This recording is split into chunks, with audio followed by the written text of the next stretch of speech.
আজকে ক্লাস 10-এর কিছু চলতরিত কিছু অঙ্ক নিয়ে এসেছি। কোনো অঙ্ক আছে, প্রথম অঙ্ক, কোনো পরিবাহীর মধ্যে দিয়ে 1 মিনিটে 60 কুলম্ব আধান প্রবাহিত হলে এর প্রবাহ মাত্রা কত? প্রবাহ মাত্রা আমরা জানি, প্রবাহ মাত্রা হয় I সমান Q/T। তো প্রবাহ মাত্রার সংজ্ঞা হচ্ছে কোনো পরিবাহীর একক প্রস্থচ্ছেদের মধ্যে দিয়ে 1 সেকেন্ডে যতগুলি তড়িৎ আধান প্রবাহিত হয় তাকে বলা হয় প্রবাহ মাত্রা। তো 1 সেকেন্ড, যেহেতু সেকেন্ড টি সমান সেকেন্ডে আছে, তাহলে এখানে 1 মিনিট মানে আমাকে 60 সেকেন্ড করতে হবে, 60 সেকেন্ড। তো 60 সেকেন্ডে 60 কুলম্ব, তাহলে আই সমান হবে, কিউ বলেছে 60 কুলম্ব, তাহলে 60/60 কাটাকাটি করলে হবে 1। তাহলে তড়িৎ প্রবাহ মাত্রার একক হয় অ্যাম্পিয়ার, 1 অ্যাম্পিয়ার। তাহলে কোশ্চেন অ্যান্সার হচ্ছে 1 অ্যাম্পিয়ার। নেক্সট কোশ্চেন, কোনো 4 ওহম ও 12 ওহম দুটি সমান্তরাল সমবায় যুক্ত করলে, রোধকে দুটি সমান্তরাল সমবায় যুক্ত করলে তাহলে তুল্য রোধ কত হবে?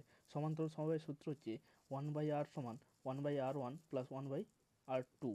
তো এখানে আছে, তাহলে লিখবো আমি, এটা R1 করবো, এটা R2।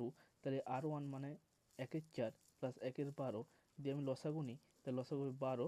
তাহলে 4 3 12, তাহলে 3 প্লাস 1 সমান 4/12, কাটাকাটি করলে 1/3। তাহলে 1/R1 সমান 1/R সমান 1/3, তাহলে R সমান হবে 3। নেক্সট অঙ্ক একটা আছে, 220 ভোল্ট 100 ওয়াট বাতির রোধ কত? তাহলে 100 ওয়াট মানে হচ্ছে তড়িৎ ক্ষমতার একক। তাহলে আমি লিখব তড়িৎ ক্ষমতা P সমান V²/R। তাহলে পিটা আমার কত দেওয়া আছে? 100। তাহলে 100 সমান V² মানে 220 ইন্টু 220/R। তাহলে R সমান, এখান থেকে লিখতে পারি R সমান 220 ইন্টু 220/100। আমি যদি 0 0 কাটি তাহলে হবে 484 ওহম।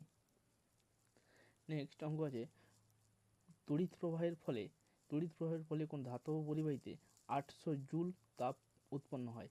হচ্ছে প্রবাহ মাত্রা যদি 1 অ্যাম্পিয়ার হয়, তবে ওই পরিবাহীতে যদি 20 ওহম রোধ হয়, পরিবাহীর রোধ হতো, এখানে রোধ যদি 20 ওহম হয়, তাহলে কত সময় ধরে প্রবাহ মাত্রা চলছিল?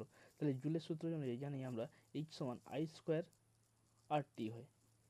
তাহলে H²RT, এখানে তাপ উৎপন্ন হয়েছে তো 800, সমান আই মানে কত? অ্যাম্পিয়ার।